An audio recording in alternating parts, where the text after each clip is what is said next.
Hello, everyone, and welcome to the Human Behavior Podcast. Today, we are exploring what we mean by the gift of time and distance. We dive deep into why early detection of critical cues and the decisional space that follows are both literal and metaphorical tools for expanding your cognitive edge. We'll explain how this concept goes beyond tactical know-how, showing that time and distance can radically improve safety, awareness, and everyday decision-making. Whether you're in law enforcement, business, education, or simply want to become more proactive in life, this episode provides insights and practical tips to help you anticipate problems before they escalate and find hidden opportunities along the way. Grab a notebook and get ready to see how a small shift in perspective can lead to big changes in your personal and professional life. Thank you so much for tuning in. We hope you enjoy the episode. Don't forget to check out our Patreon channel for additional content and subscriber-only episodes. If you enjoy the podcast, please consider leaving us a review and, more importantly, sharing it with a friend. Thank you for your time, and remember, training changes behavior. All right, Greg, so we're going to jump into it today and talk about it's a big picture concept, theoretically, philosophically, everything, and we're going to give sort of our definitions of what we use the term, the gift of time and distance for Arcadia Cognerati, and I want to define what that means because it's kind of, everyone says that, oh yeah, you got to get time and distance as your friend, or time and distance, and it's sort of like in a tactical way. But, this is a really, really big concept. And so I want to give our definitions of what we mean by it and how we'll get into how what we do, can kind of give that cognitive edge. But, we haven't really fully just taken the time to jump into these and define them specifically on what we mean by them, because these are big concepts, right? This isn't something you're just going to cover in a 1 hour podcast or fully understand. I mean, it's very complex what we mean by it, but there is a way through that in a sense, right? There's a way to understand it. There's a way to utilize and manipulate time and distance to your advantage. And so there's a lot to get into, but I figure we'd maybe start, I'll throw to you, Greg, to kind of maybe give some street definitions, and then we can kind of go from there. Yeah. Let's start small, and then we can always get smaller because this is one of those topics, right? So Brian wrote me a couple of notes to just say, hey, this is what I wanted to talk about today. And one of the notes that Brian wrote is explain the concept of early detection in decisional space, which I highlighted on my notes because I thought it was a great question. So look, concept of early detection. No matter what you do for a living, early diagnosis matters. So we identify symptoms, artifacts, and evidence in support of reasonable conclusions. The further left of a potential incident that we can identify those symptoms. And what's a symptom? A symptom is when early detection is the identification of diseases as soon as possible from symptoms well before it manifests itself in some other way. And that increases and improves your chance of treatment and other outcomes that would reduce mortality. So why wouldn't what we do be the exact same thing? What we try to do is we try to put together these artifacts and evidence that tend to show that, for example, crime is afoot, or that an argument is beginning, or that this is something this person really doesn't want to talk about. How can we ease the transition into it? Because it's an important topic. So it doesn't matter what in the human realm that you're talking about. Communication between humans is inherently simple, genetically and hardwired and historically and primitively, but it's also hard as shit because we've evolved past the type of communications we used to have. Then the second part of that is decisional space. So there's a whole realm of possibilities with decisional space. But what I like is what Brian meant by it, what I'm reading into it, and that's the range of options. That's the range of choices that are available to a trained decision maker compared to an untrained decision maker, because there's a zone of possibility of not only making a decision, but then implementing the decision. And the time distance gap that we're talking about is not a legal or a fiscal or a technological or a political. We're talking about lives hanging in the balance for saying something or not saying something, for taking cover because you see this constellation of clues coming together, and those cues would tend to show somebody that something is about to happen. So, and look, that's streeting it up. That's the simplest definition I can give of early detection in decisional space. So you can imagine how vast the topic is. Right. So kind of what you're saying is that or time and distance in general is about early recognition, and then not just early recognition, but then early with the point of having earlier action, right? It's not just, I saw these things starting to coalesce. It's no, I saw the pre-event indicators. I saw the symptoms, like you said. And so we're going to create an intervention strategy now, right? So that we don't have to wait until that chaotic thing is happening. And so that's really what you mean by time and distance is sort of the early recognition. And then time and distance is its own thing within it. And then understanding this is what you get, is what the cognitive edge is, right? It's okay. Precisely. Now I'm doing this stuff. I'm doing and recognizing these early symptoms of something, and now I'm intervening or making my decisions based on those and the likelihood of what I think is going to happen. I'm doing that now rather than waiting for the situation to occur and then getting better at responding to the situation, which is where most things are, and which is not really what we do. Okay. No. So let's talk about that briefly, Brian. Let's talk about that briefly, because 40 years ago, I was hosting courses called The Edge, like the singer that plays with Bono, right? But the idea was that the reason we called it The Edge, and then it was institutional. So whether it was in Grosse Pointe or it was in Detroit or it was at Powderhorn, for example, the courses at Colorado were called the Powderhorn Edge. And the idea was that I didn't know then that what we were trying to build was the cognitive edge, because I was still stuck with 1 foot squarely planted in the tactical edge. I was a police rifle master instructor and edge weapons and impact weapons and all these other things, and then a martial artist. And so from shoot, move, and communicate, I was always on the ground, the best at the tactics, Brian, the driving, teaching at Selfridge, the emergency vehicle operation and the pursuit driving and all that other stuff. So I became this guy that was the best at all those things, but I didn't understand. I wasn't teaching anybody how to fish. So the idea was that I wasn't giving myself that next level. I knew it was there, hence the name The Edge, but I didn't understand that the step up was the next level, which is the cognitive edge. Okay, yeah, because that's where, you kind of, what I say is people talk about time and distance, but you sort of created the way to actually learn it and use it. Meaning, I absolutely agree. It's a great way of, you got to get some time and distance. But like, okay, how do you do that? So maybe let's kind of give can you show me a straight definition of. Well, yeah. So let's start with the sort of street definition of time and distance and what we mean. And so, you kind of talked about it, right? So time being the early detection in decisional space, right? Something, there's, we talk about, we did a whole podcast episode on time and our perception of time and what we mean by it. And, we can slow things down and we often, just because of the responding to different events and how it affects us, we jam on that skinny pedal on the right instead of pressing the brake a little bit sometimes. Right.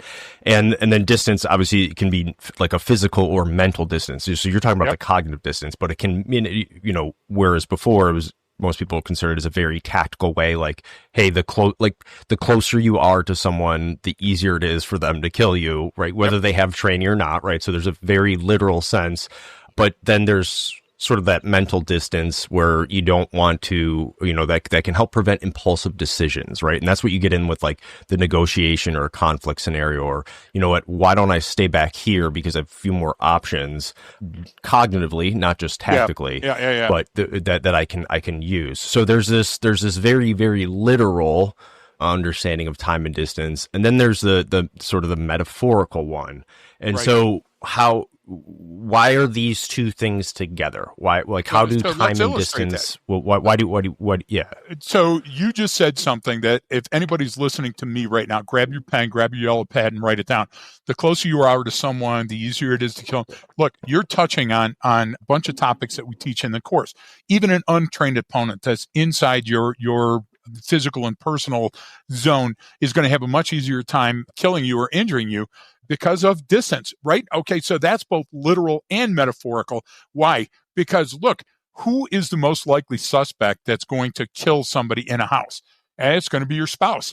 And if it's not your spouse or significant other, it's going to be somebody that's living in that house, somebody familiar to you. So it crosses both lines, Brian. Mm-hmm. It's literal, the physical space, a vantage point, position of cover or concealment, but it's also metaphorical. And that means emotion-based or mental-based or cognition-based. And so once people understand that that's what we mean, I'll give you a perfect street example. And I know you've read it. I don't know how many of our listeners read Greg Mortensen's book back in the day, 3 Cups of Tea. So everybody that was flying out was reading it on the plane because everybody's trying to figure out, okay, what do I do? Do I learn Pashto? Do I learn Farsi? And the idea was that Mortensen just epitomized networking, building the relationships gradually through interactions. And his 3 cups of tea were those 3 interactions, moving first from being a stranger, then to a friend, then to part of the family before you ever make a request and conducting business. Okay, Brian, isn't that what we've done all along? So I would say, as important as the book Left a Bang is, 3 Cups of Tea is an important book too, because my hostage negotiation, that was quality number 1. I need to get you talking. If you're talking, you're not killing.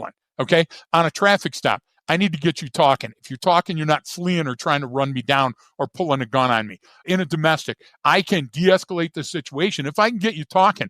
And the idea is talking does a number of things. Again, the literal, it creates a time and distance gap in your brain from action or reaction. And metaphorical, it creates a friendship, which means that now I'm injecting emotions which slow you down. Emotions will slow you down. That's why there's no crying in baseball.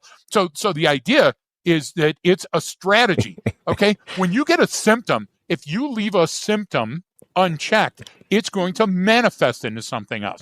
So we're talking about the further left of this potential situation that you're addressing those symptoms and making sense of them, the better chance you're going to have, especially in extremis, of making the right decision at the right time for the right reason. Yeah, and it's kind of that, and that gives you, right, we're talking about this idea of the cognitive edge of what we mean by that. And that's why we do it. I mean, some of the exercises we even do in class, right? We call let's go to the cognitive gym, because the idea is all the workouts and range time and mat time that you do, it like you said, it doesn't matter if that person is a step ahead of me. If I'm in your space and I can, I can do the street magician and fool you, then it doesn't matter how strong you are or how good of a fighter or how your survival skills. It literally doesn't matter. That all gets negated. So it's almost like it has to. Right. It has to start here, right? A fraud is a cognitive attack, okay? Because I fool you on the phone or with a credit card or with that empty gas can, Brian. And the idea is it doesn't matter how physically strong you are or how resilient you are, because I can still steal from you. And that's the great equalizer, isn't it? Because cognition won't let that happen. Okay. Cognition will say, wait a minute, something's wrong here. This doesn't feel or smell or taste right. You get what I mean? So yeah. We're using the Hoberman. We're using that big 360 now, whereas before you're going, okay, I can outshoot you. I can outfight you. And I've got all these defensive tactics. Well, it's wonderful. But what happens when the person can outthink me? What happens when the person's faster mentally than I am? Yeah. And the other reason I like these terms about when we say time and distance and the cognitive edge is, if that's my goal, like you gave the example of, the hostage negotiator or the domestic, whatever. It's like, hey, if you're talking, you're not shooting. If you're talking, you're not doing, okay.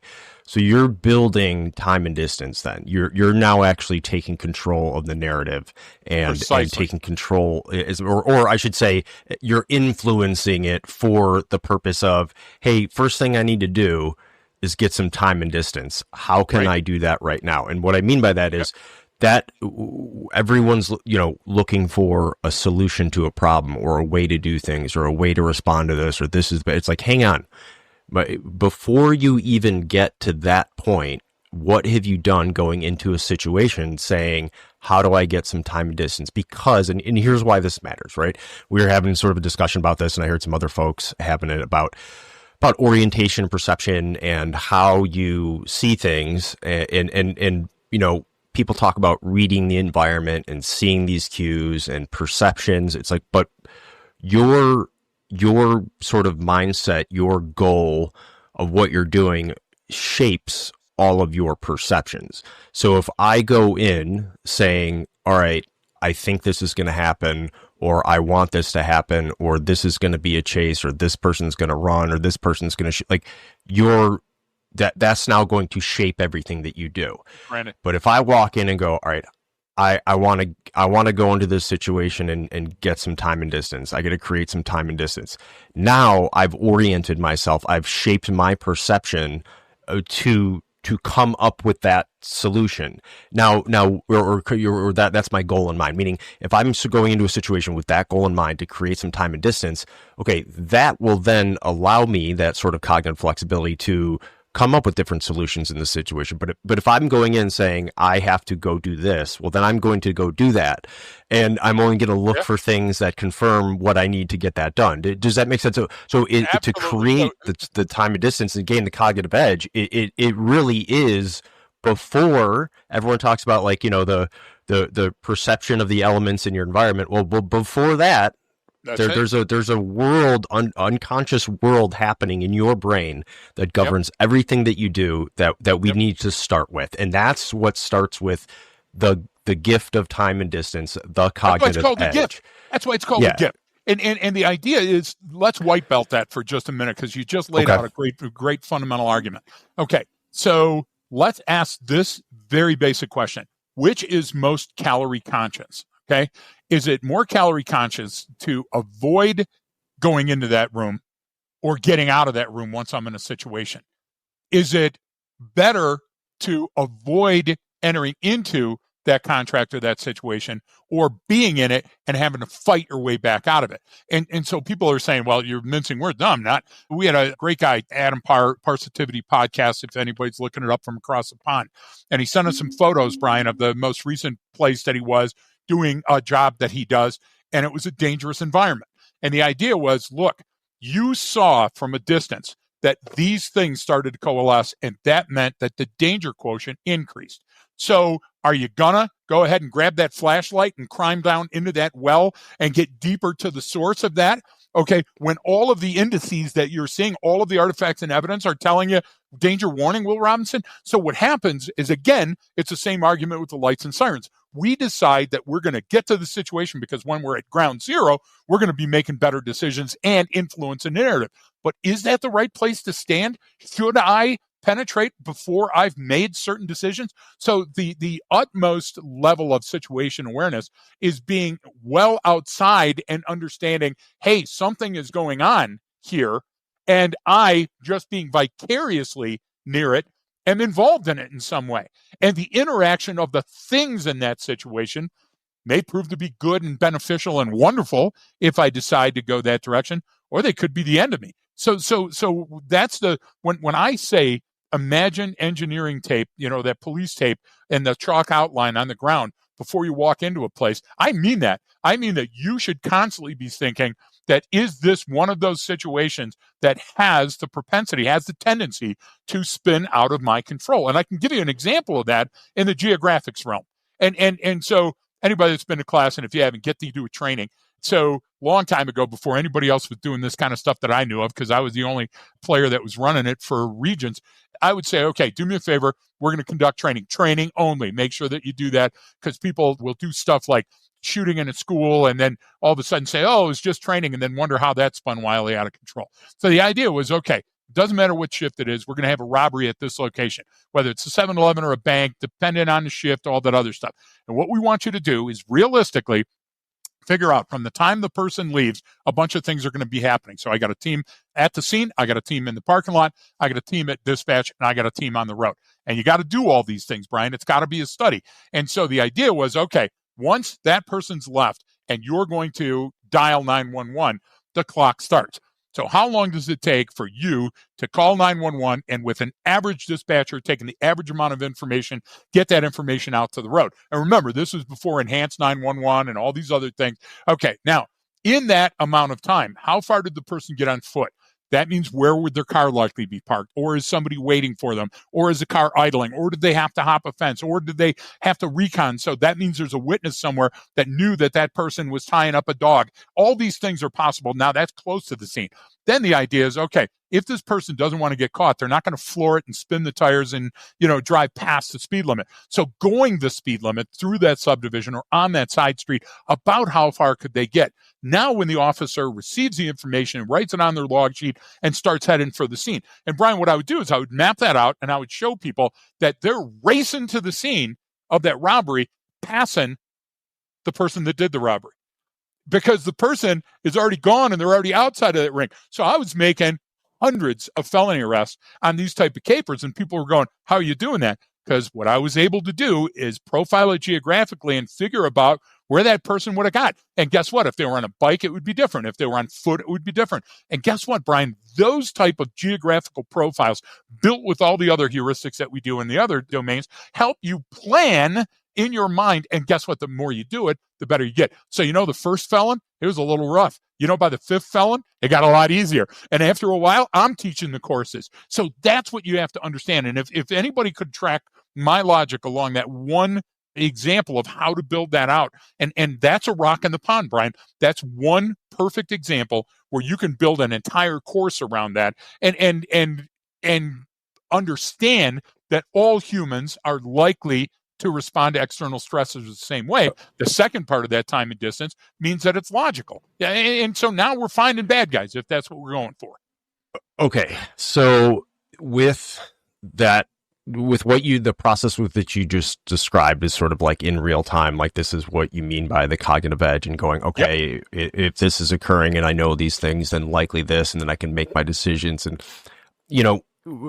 it's odd to me.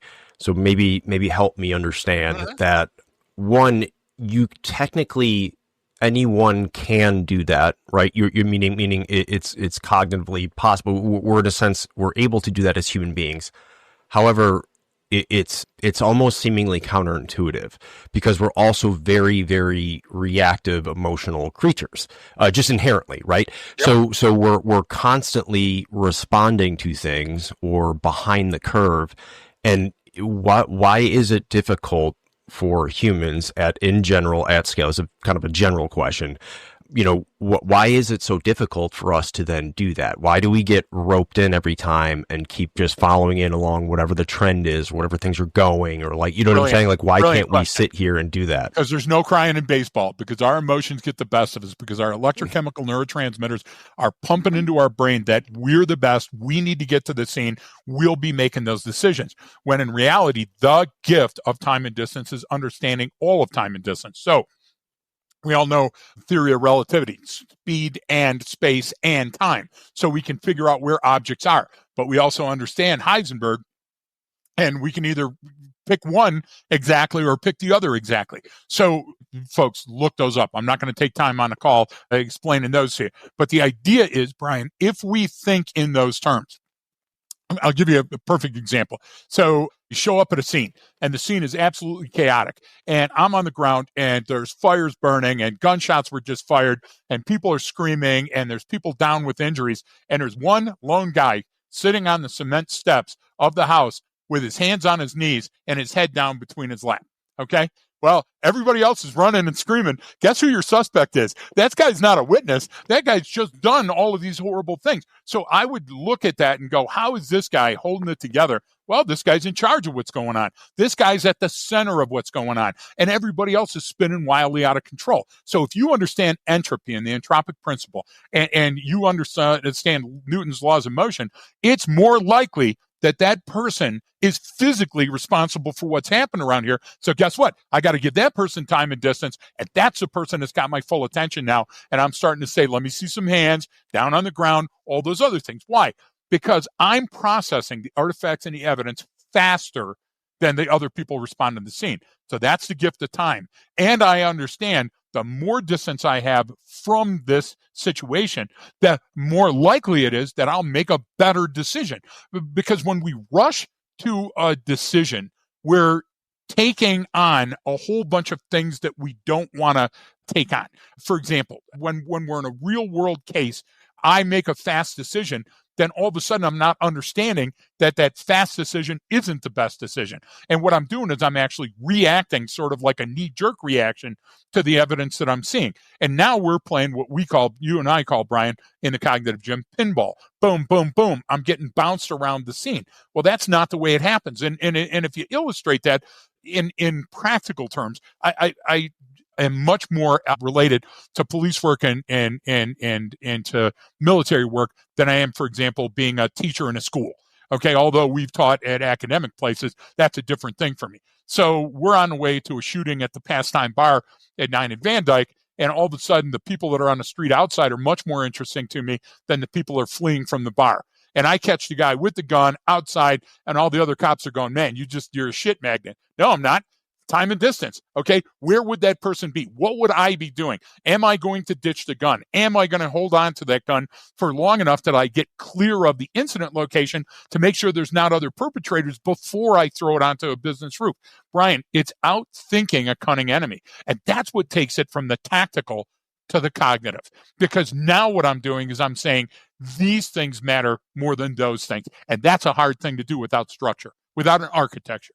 Well, that absolutely right. Without an architecture, without a structure, it can be difficult, because then it goes back to, what I was saying about how those perceptions shape our outcomes and how we orient and what we find significant. And it's in the moment, people are going to say, well, that's kind of hard to do, or you can't really do that because you are responding to things as they unfold. But you're not. There's knowns and there's unknowns, and there's things you can project. You can project into the future. We do this all the time as humans, right? We stock up during the winter. We do that. I mean, like you're hardwired for some of this stuff. But like you said, this is where our training and response to everything is just that. It's so focused on this thing is occurring.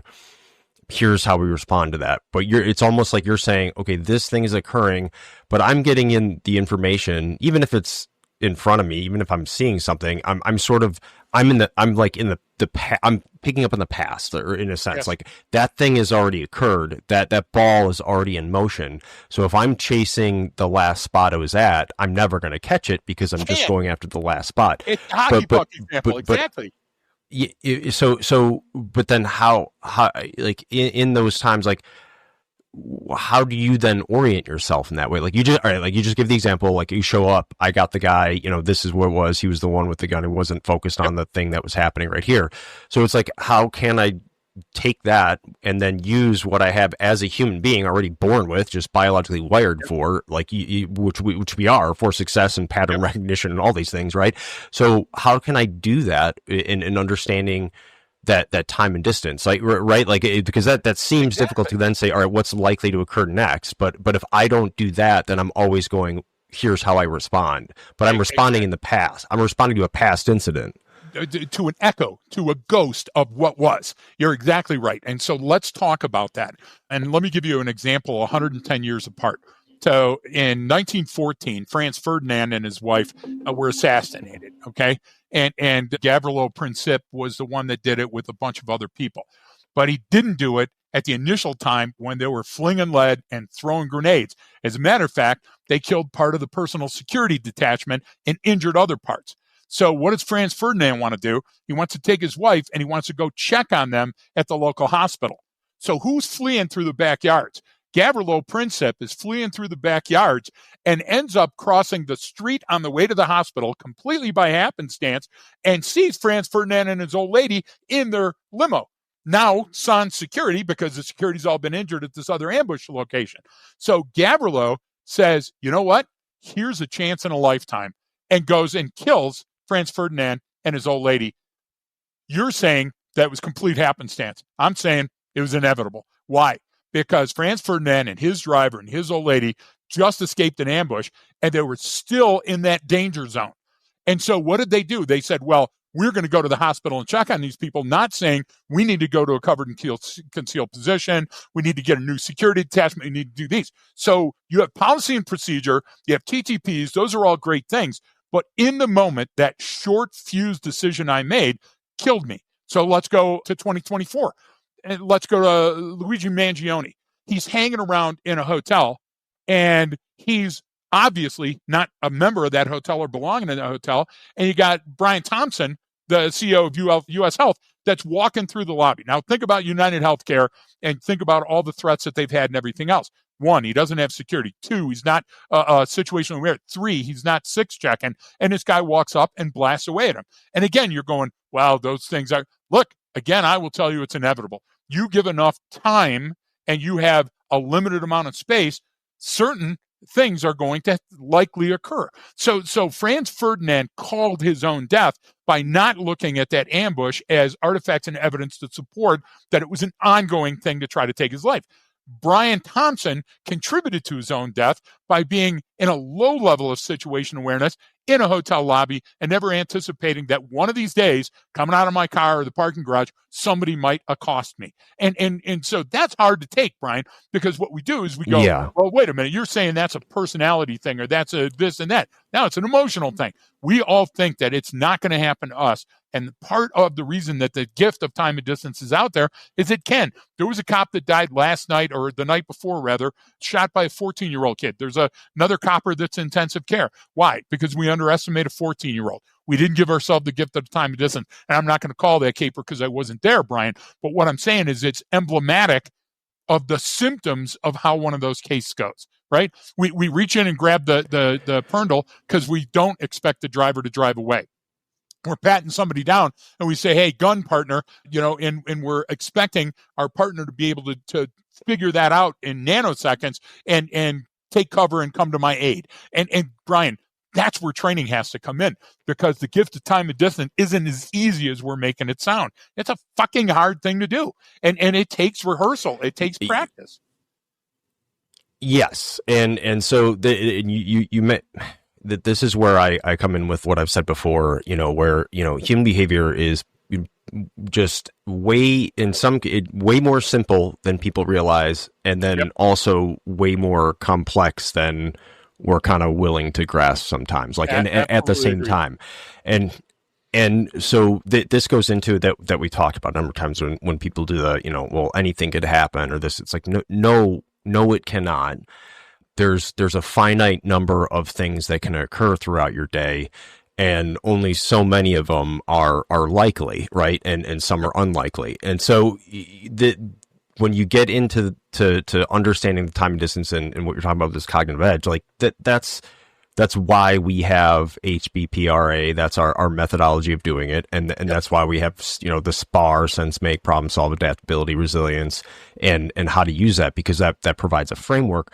But, I'm always just curious by it. It's like we still fall into that trap. Even when people go, oh yeah, I get it. Yeah, of course we want to have time and distance. Yeah, we want, but the application of it, the actual process of doing it, is rarely done. So why, when even, anyone could look at just topically some of the things that we discuss and that we show and go, oh yeah, no, I totally get that. Yeah, that makes sense. But then we don't go out and apply those concepts. We don't do that. I'm not talking about like someone going through a training course. I'm just saying like, oh yeah, exactly right.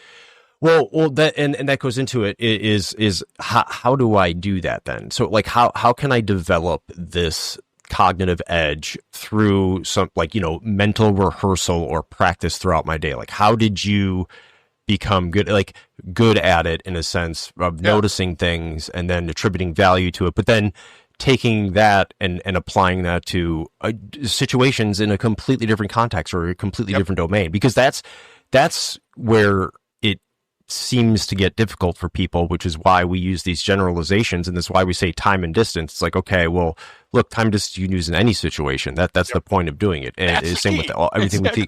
We teach. But then how do I do that on a daily basis? Right? Like how can I sit here and say, you know what I'm saying? Like how do I come up with a strategy to get better at this on my own cognitively? I can only prompt people to training by giving them examples of what training can give them because doing the process would take a series of these podcasts. And we've been doing it for 3 years now, and we're no closer to solving it for everybody because it is a complex problem. It's a lifestyle change. It's how you must think about things in the future. So everybody out there knows Cabela's catalogs and the other one, the Fish Guys, the whatever the place where you buy all your fishing gear and stuff. They've got those huge factory stores and outlets all over the place that sell all kind of cool stuff. So we would have people that came to the ranch for 13 years, and I would tell them when I talked to them on the phone and when I sent them emails back and forth or texts, don't go to Cabela's and buy your gear before you come to the ranch because you're going to be up in the high country in Colorado. So make sure that everything you buy is high res orange or high vis pink, and you'll find it again. And you know what they did, Brian? They went to Cabela's and that fish place, and they bought a range cam or a trail cam or whatever else that they wanted to. And while they were going around and they got on and off their horse and had lunch and took a picture of a fucking porcupine, they left that camera on the side of the trail somewhere. And me with 8 different ranch hands were up there arm in arm searching around. And guess what? 9 out of 10 times we couldn't find shit. Why? Because it was camouflage. So is that human behavior pattern recognition analysis? Of course, because even though your instincts are going to tell you, this guy told me that the best way is to buy something bright, you thought it would look a lot cooler to have that hand-me-down lighter that flip Zippo and flat black, okay? And you can't find the son of a bitch anymore. So a simple idea like that. So let's turn that on our edge. Before you buy a fishing lure, take a look at the water and figure out what the fish sees. So simple things like that came from my skinned knees growing up. My father, the Marine, smacking me and teaching me. My mom and my aunt, the twin towers that lived right across the street from each other, that not only survived the Nazi party, but they survived the Russian purge after that and had to live on their own. So all of that street knowledge was that people always telegraph things before they happen. People are always on transmit. So if I pay attention to those sound waves, if I pay attention to those particles that are always present, that are around me, they hurry up and heat up and move faster, or they slow way down and get thick and boggy when something's about to happen. And you know that anybody out there knows that before an ambush, all of a sudden comms either spike and they're, all over the place, or comms go down to nothing. You know that just before somebody smacks somebody, everything goes real good and real quiet, or things go noisy right before they happen. So all I did was turn it into a gosh damn art form by writing down all these things and telling people. And then you know what? I had to deconstruct it.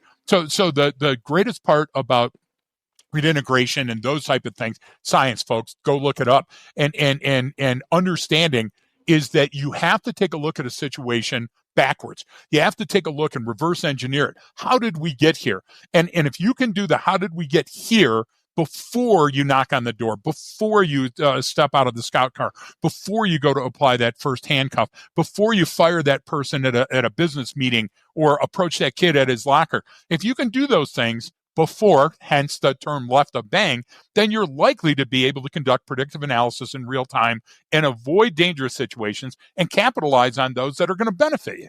It's really that simple, and that's so hard. It's taken me my entire life to tell people.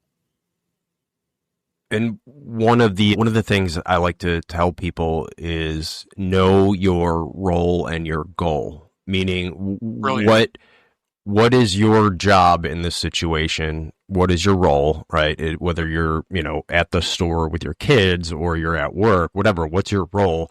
And then what are you trying to get? What's the end state you're working towards, when you walk into something? Like, what is the goal I want out of this? Because to me, like, that helps sort of with that orientation of what I'm going to perceive, right? If it's my goal is to, I'm going to get the kids and I'm leaving right now because I don't like where the situation is. Or it's the opposite. It's, I have to go into this situation. Yep. What is my goal? What is the way I want this to end, right? What am I working towards? Because that helps frame everything that happens. The way you perceive everything is it has to start there, because if I don't have something specific in mind, then it's sort of like chaotic, right? And so meaning, you're almost like we're starting, like you said, all right, if we're going to pick apart something from the past and say, how did we get here? Right. That's easier because the facts are already known, right? I can look back in time and gather data or whatever. Yep. Right. Yep. So now to project that to the future, it's like, well, I have to know where would I like this to go? What do I want this ending to be? And therefore, I'll either know, like I will perceive the elements that are necessary to get there, or they won't be there, and I'll be able to go, okay, well, that's not going to happen based on what's happening. So I need to come up with a new goal and then reorient myself. Does that kind of make sense as sort of just an overall mental process? That's brilliant. And so let me street it up again. Driving through the streets of metropolitan Detroit on midnight shift with heater off and my windows down, even in winter.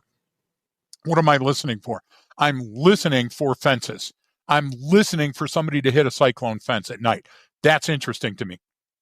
What am I listening for? I'm listening for dogs barking in one area and then barking in another area. Is it a possum or is it a B&E boy? All of those things that are environmentals are out there. A smell, a sound, a feel. And Brian, the more I get in tune with those, the more they tend to match mental models, my file folders, or it's something so nuanced that I haven't seen it before. And now I know whatever external stimulus is creating this, I have to know more about, because this might be a thing that turns dangerous or turns opportunistic. So I have to, and we're back to early diagnosis. And the idea is that these things are probably something more than the average night, because on the average night, none of them happen. And then decisional space. Brian, you said something I want everybody to listen to. You were talking about not only the range of feasible options or choices available to you, but you're also talking about what's the investment. If I'm with my family, I may retreat more quickly. I may move to cover or just absent myself from the situation much more quickly than if I was alone.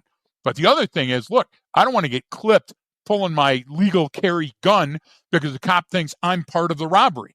Okay, so that's part of that decisional space, the rehearsal phase. The other thing is, like, what right do I have to just walk away? Well, you don't. You are your brother's keeper. I've had thousands of 911 calls go to dispatch where I was listening, where the dispatcher heard something like this. Hey, this is probably nothing, but there's a person out on Route 6 that's hitchhiking and it's dark and they're wearing all dark clothes and it just didn't feel right. Or I saw these two guys and one was wearing a camouflage shirt and one was wearing camouflage pants. And these guys certainly weren't hunters. Or I saw this kid and he wasn't running for the bus. He was running from the bus. Do you know how many calls come in with that partial information?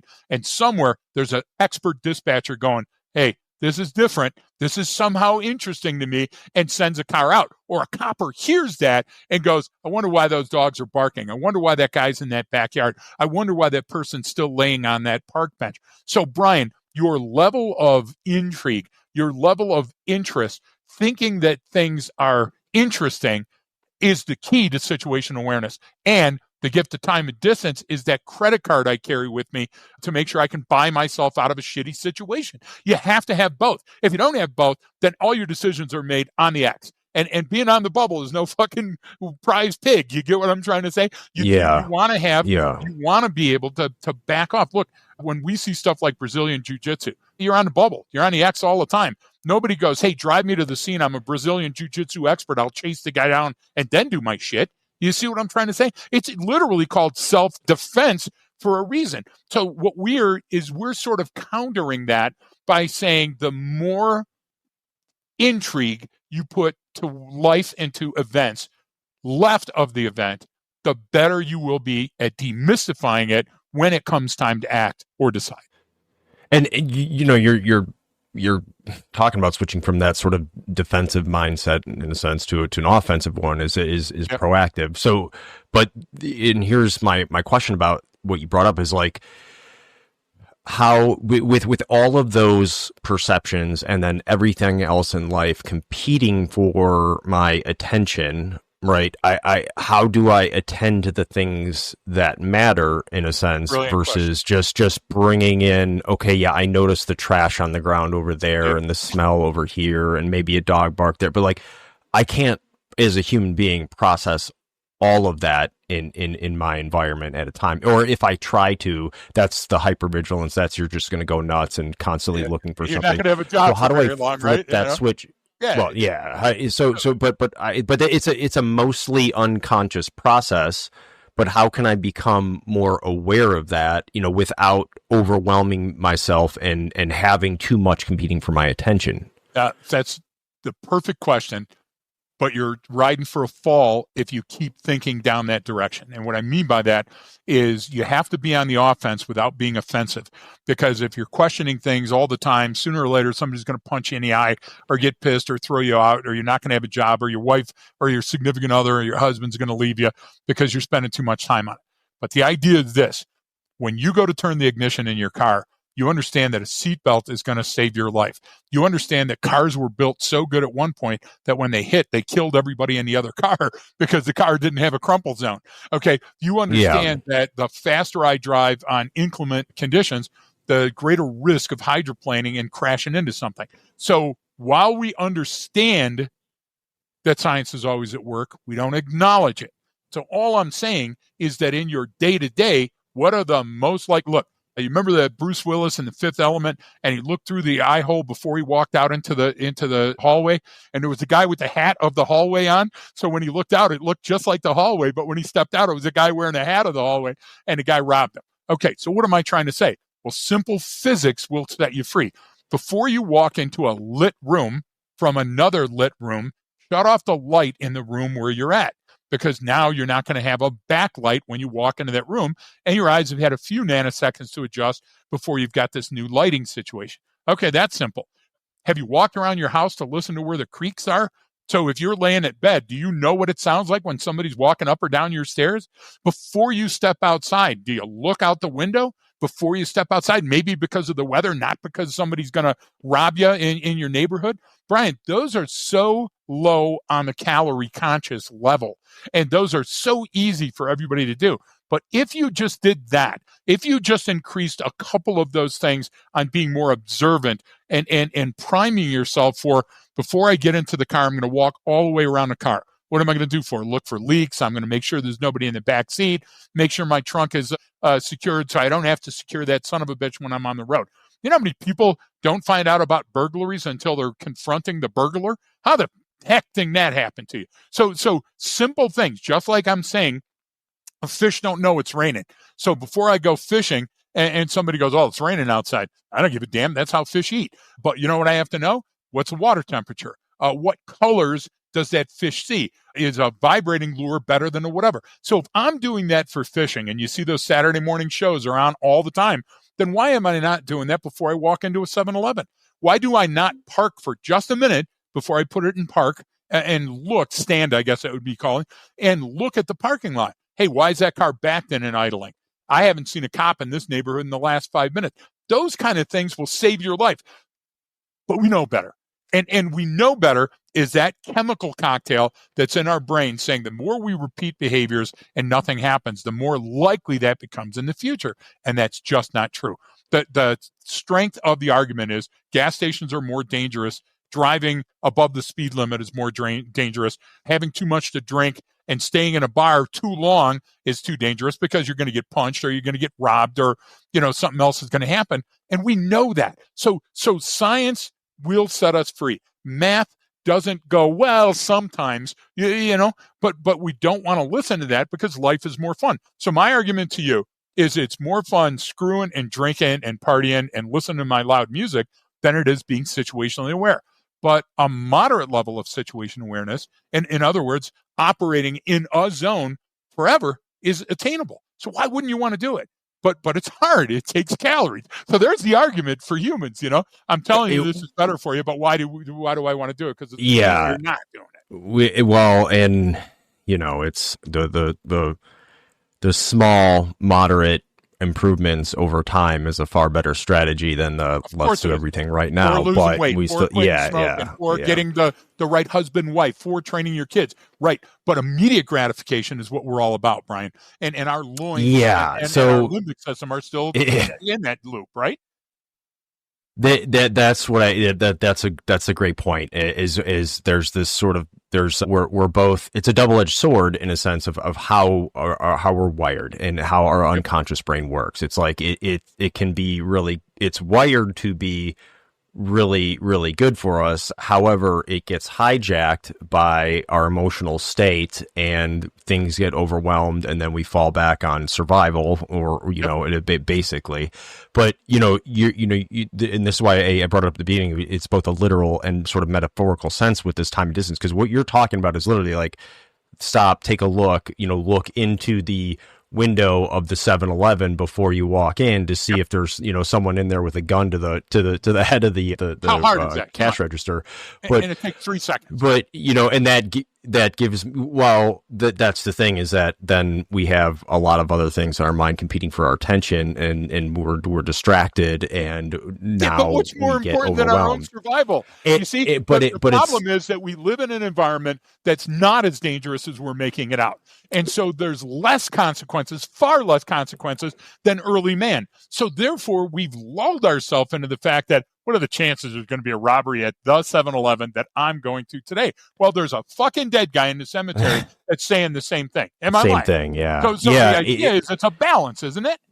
It is, and so you're basically, so kind of what you're saying is like we don't exercise, we aren't forced to use. We aren't forced to use the gift of time and distance. We don't exercise it as much anymore, simply because it's like more people die today from overeating than undereating, right? I mean, we're exactly. It's just a different world than what we're wired for.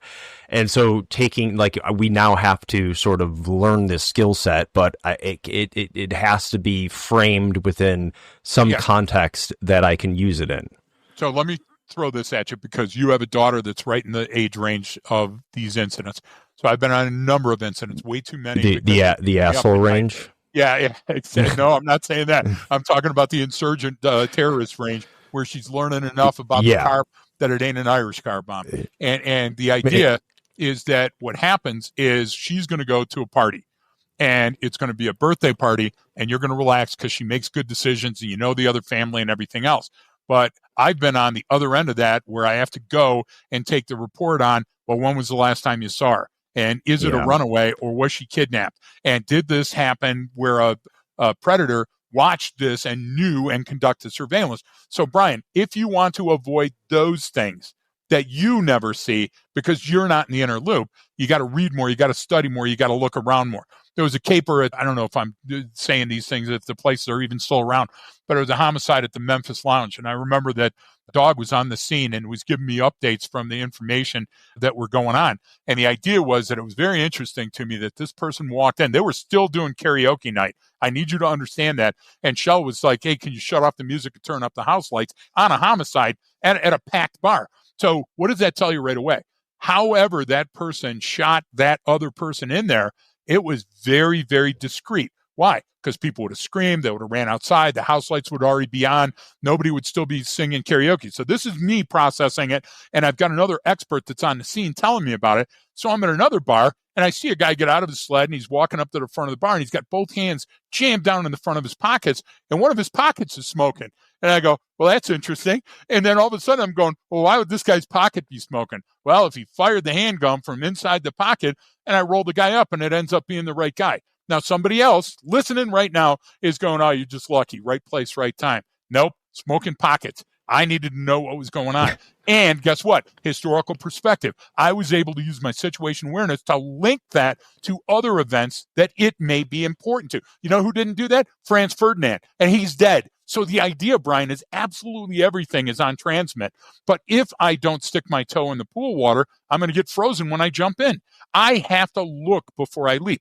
I have to consider, I have to understand that priming occurs. Even though I'm an expert, I get primed and I sit down for breakfast and I leave my flashlight and PR24 and everything else in my scout car. You see what I'm trying to say? Even the best experts in the world, we relax too soon in an environment. And I'm not talking about being geeked constantly. I'm talking about looking at those things. You know, one of those families where that girl was missing, the family had no DNA evidence, so we couldn't help use that. The family shared a toothbrush.